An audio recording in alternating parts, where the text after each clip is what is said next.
Okay, children, over the next few weeks, we're going to be following a programme where we're going to be learning about shared values. This is especially important when we're thinking about living together and sharing our lives together. We need to think about things like democracy. What does democracy mean? Yeah. It's like when everyone gets to vote for something. Absolutely right. So we have to think about the rule of the law. Do we have rules in school? Yes. Yeah? What sort of rules? Let's have some examples of rules. Don't run down the corridor. Don't run down the corridor. For what reason do we have that rule? To like keep safe and to not disturb other people. Good example, yeah. Respect people how you expect to be treated. That's right. And why do we have to respect people? Because you can't just like say to people that you have to do this. You've got to like leave them what they're doing. Yeah, absolutely. And if you don't respect people, they're not going to be happy, are they? And we have to think about ways of sort of making everyone feel happy, everyone's to be comfortable. And we have to think about tolerating each other, because we all have very different ideas, won't we? Different beliefs, different values. But there has to be a certain amount of shared value. So as well as mutual respect and tolerance, we have to remember that we're going to have differing faiths, beliefs, different ways we want to live our lives, different habits, different routines with our families. But somehow we have to find a shared value system, don't we? Would you agree with that? Yes. Yeah? Okay, I'm going to show you a video now, which I think you'll enjoy, and we're going to have to discuss bits here and there with the video.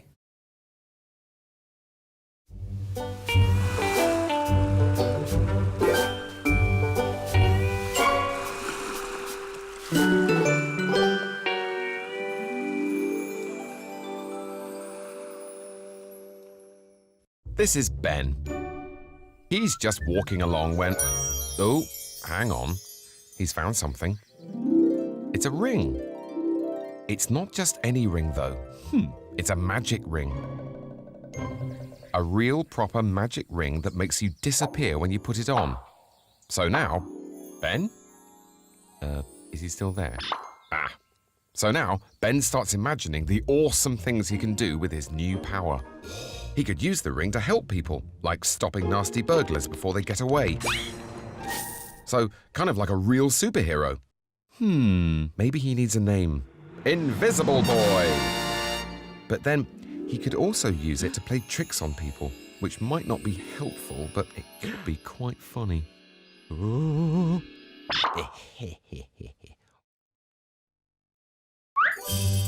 What would you do if you had a ring of invisibility? Any ideas? Yes. You would use it to help someone. You do use it to help someone. That's a good start. Fantastic, yeah. Or use it to protect people and care for them. To protect people. I'd use it to like play tricks on my friends, but then also like protect people as well. So a mixture of the two. Yeah. So using it in a good way and in a bit of a mischievous way. Yes, Ed. I would find the real owner. You'd find the... Oh, so how would you go about that? I don't know, just like... But you'd feel it was your duty to find who it belonged to? Yeah. Okay. Yeah? I would use it to help people because if you use it to play pranks, sometimes it might end really badly and they might hurt themselves. It might backfire, okay. I would put it back because you never know where it came from. You could like help people in hospital, like make them laugh and stuff. That's a nice thought. I like that. Okay. Let's see what it says next. What would be the right thing to do? Well, I needn't ask that question really, because a lot of the things you said before were really good things, weren't they? Things you'd expect a good citizen to do. Yeah? It's not that. If I had the ring, I would break it so no one else could use it. The power is to make people scared or upset. So I like that thought. It's almost like you feel a sense of responsibility. So you might use it for the power of good, but you're expecting other people maybe to go the opposite way. Yeah. So you're thinking, right, let's just get rid of it altogether. We can manage without it, but I don't want to take any chances, so we'll just destroy it. I like that idea. Really good ideas. Okay. Let's watch a bit more. Soon, Ben gets bored just thinking about what he's going to do with the ring and decides to have a little bit of fun with it. There's Sophie having a lovely doll's tea party. And then along comes Ben to wreak havoc with it.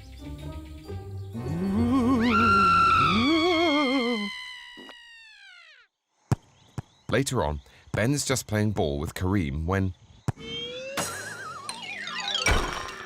Uh-oh. Enter the magic ring again, which helps him disappear and cleverly avoid getting caught. Phew. Grr. Is it okay to do naughty things if you can't get caught? Okay? Yeah? I don't think it's good to do it because you're gonna get caught somehow. Because if you keep on using it, you're blaming it on other people which shouldn't have got blame. So you think you'll be caught out in the end? It's just an eventual thing. It's going to happen in the end. Okay? Yes? It could happen. It could happen because it could have been had a photograph of someone doing it and video. So there will be evidence somewhere. So that's another reason not to do it, even if you're worried about being caught. Okay? I think that, like, why would you even do that anyway? Blame it on somebody else, like your friend. Yeah, so that isn't something you particularly want to do. Yeah?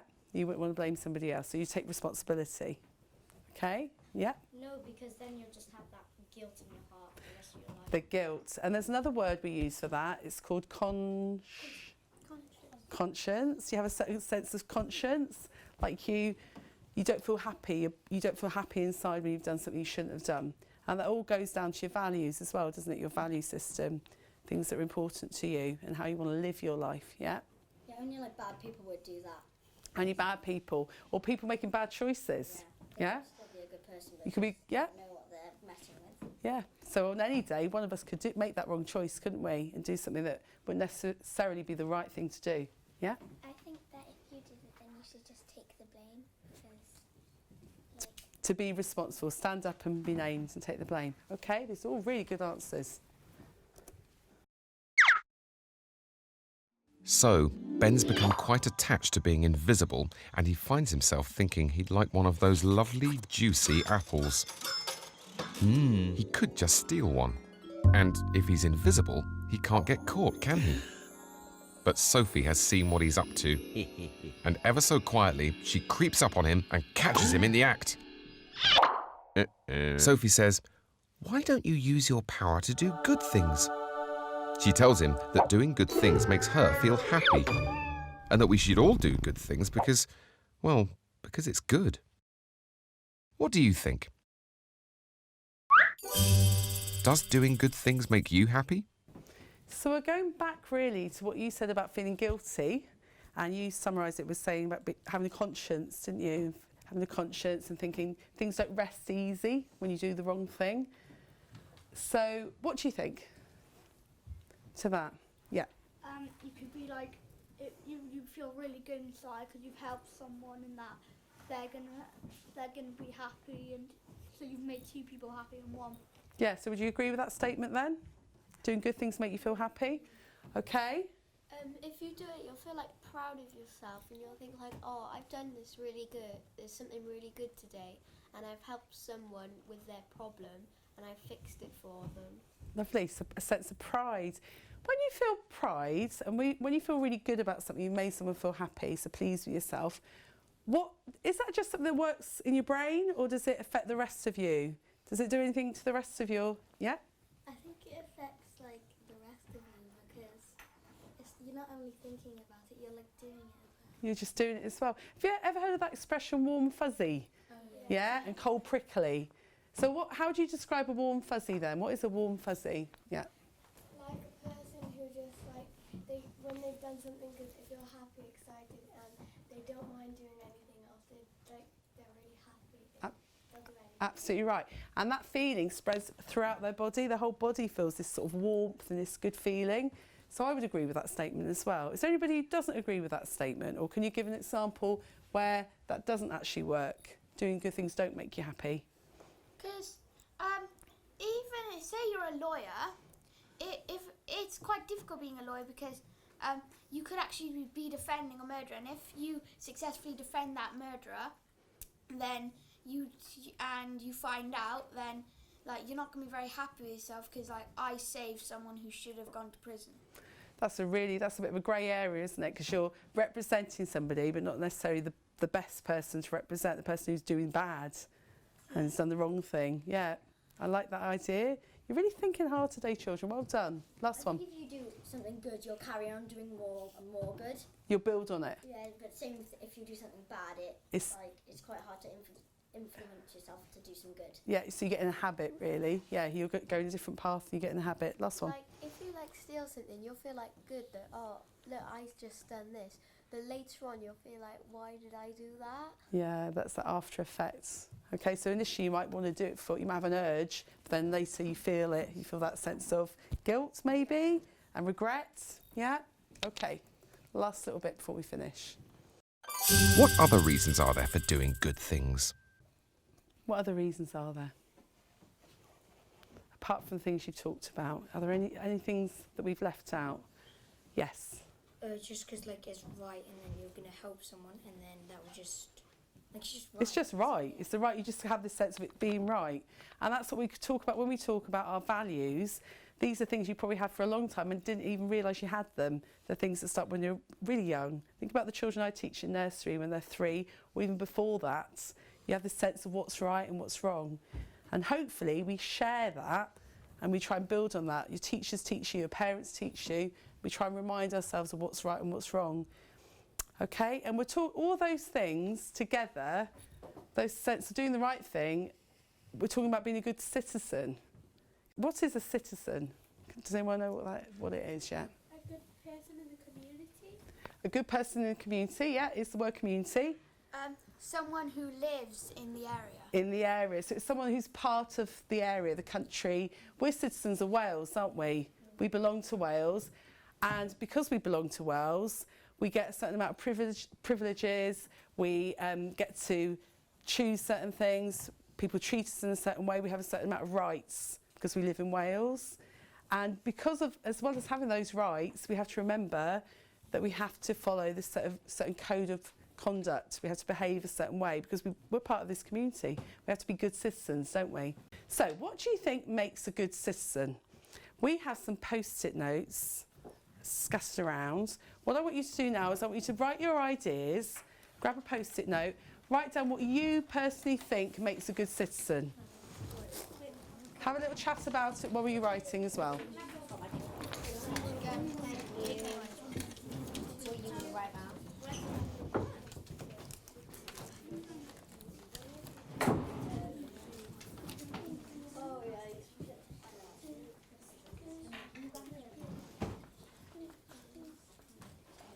What we're going to do next is I'm going to give you some scenario cards, and I'm going to give you one to a group.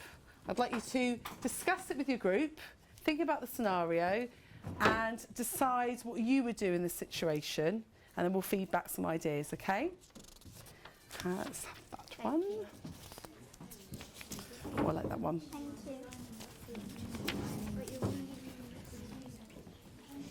I know you'd never do that.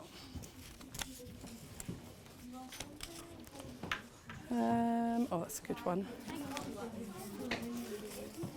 Thank you. Okay.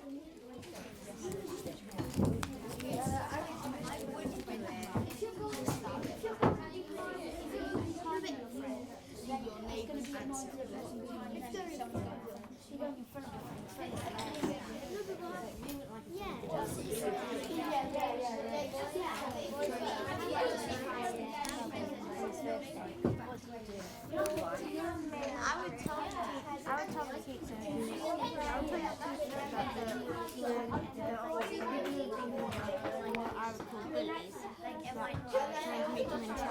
Could you do anything before you involve the teacher? I would Do you hear what I just said? Stop saying it and tell the boy, don't do that. Don't sit there. They're trying to get you into trouble. Okay, so you tell the boy before you involve the teacher. Okay. How are we getting on with this one? Does that give you a good one? Do you know what you do? Are you in agreement? Would you all do the similar thing? Or have we got a mixed idea here? People doing different things. You get stuck on a question in a test which is with 20 marks, and if you do well you get your favourite teacher, and if you don't do well you get a really strict So would you all do the same thing in that scenario? Say it like, please eat your uncle, the other person. What would you do then? We would all just like try and Rather than cheat? Okay. Okay. Right, I'm not giving you that much time because I want to hear those answers now so we can keep moving through this lesson.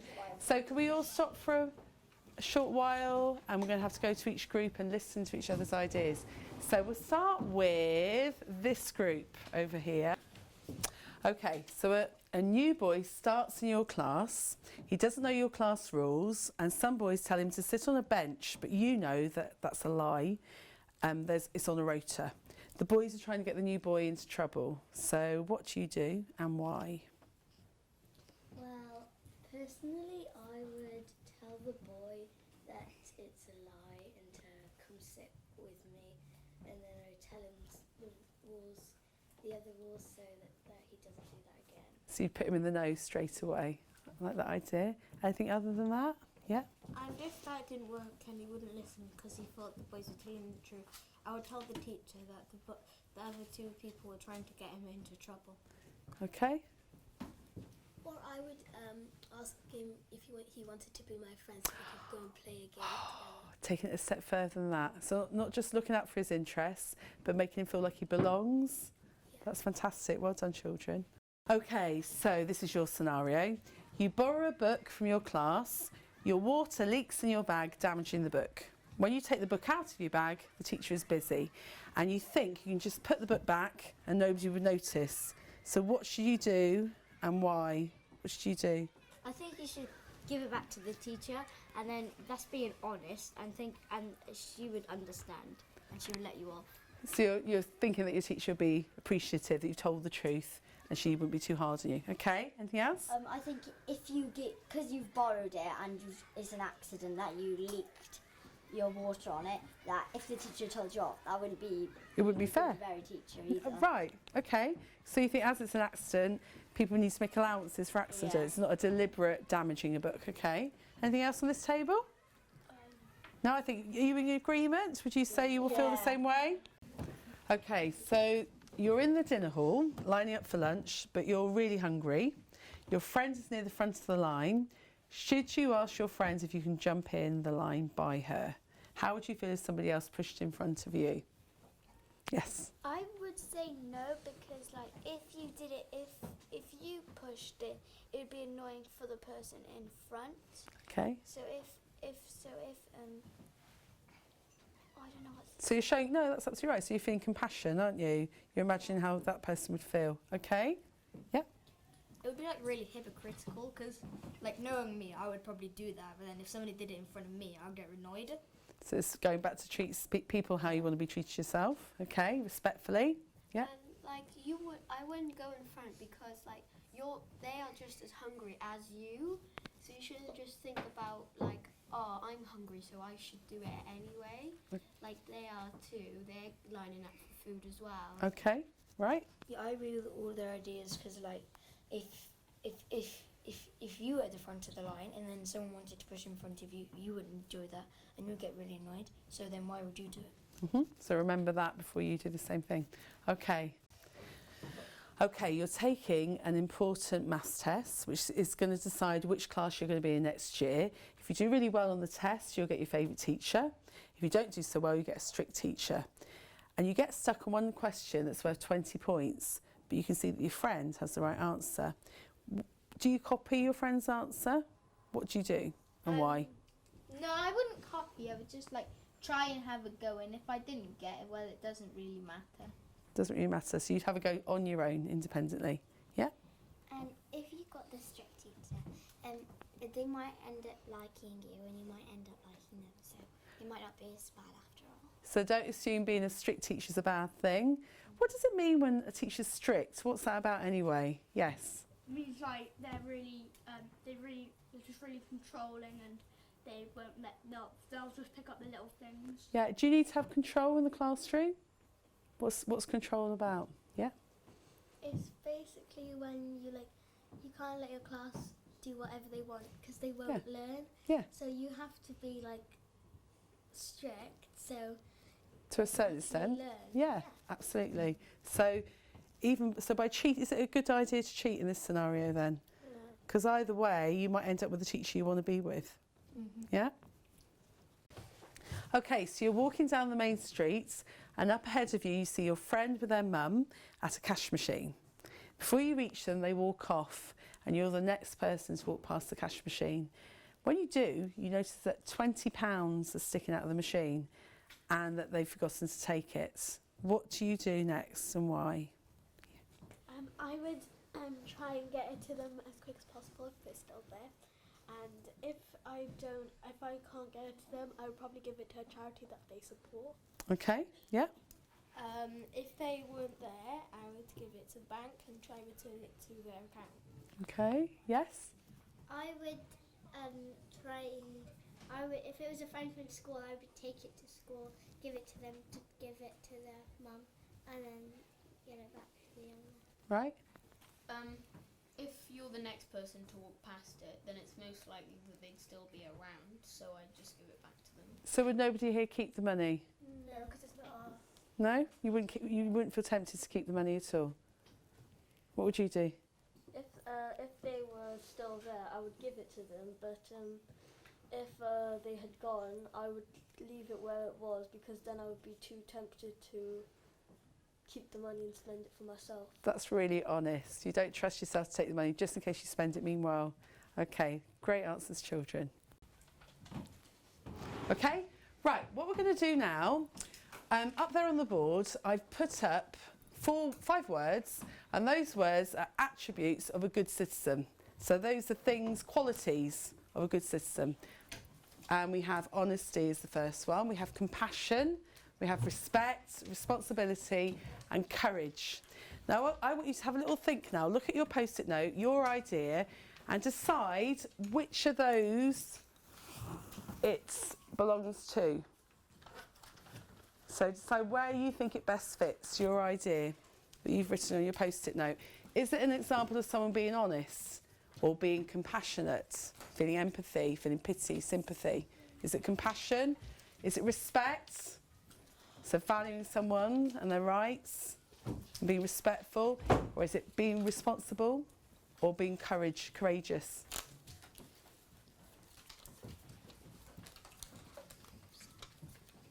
And now I'm going to ask you to go and post them.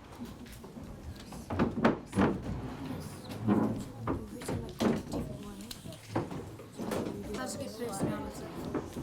Leaving people out of a job or something.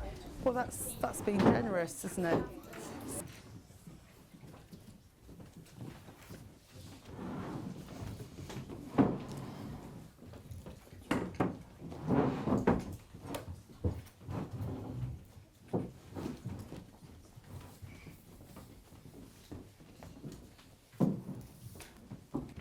Okay, let's have a look then and see where you've placed your ideas into which attributes.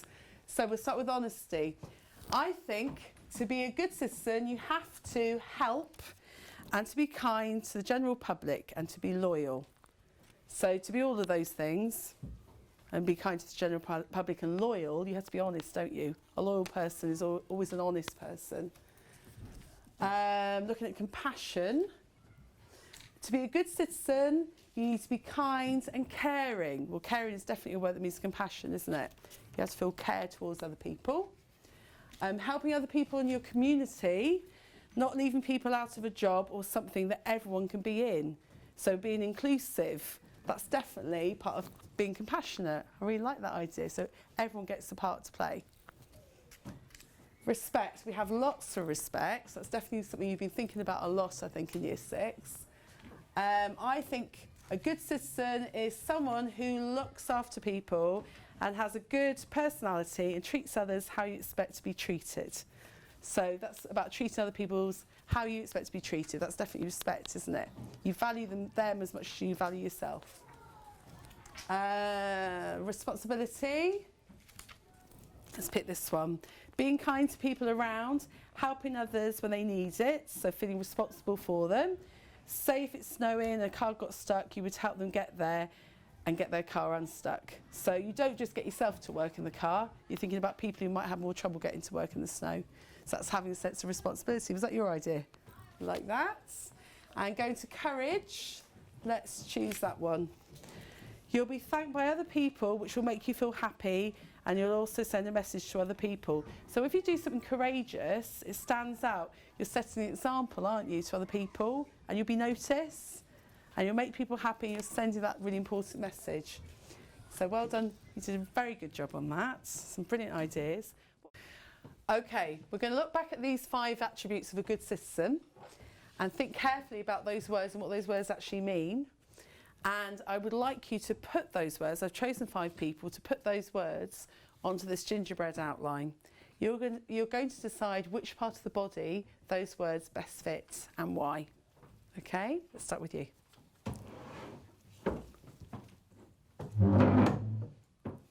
Which word have you? Compassion. Compassion. Go on then. What have you chosen? You've chosen the? By the heart. By the heart. Why have you chosen the heart? Because compassion is like being nice to people and being kind and like caring. Caring. And we link that to the heart, don't we? Having a good, kind heart. Yeah? Fantastic. Well done. Who has courage? You have courage. Do you want to walk around that way?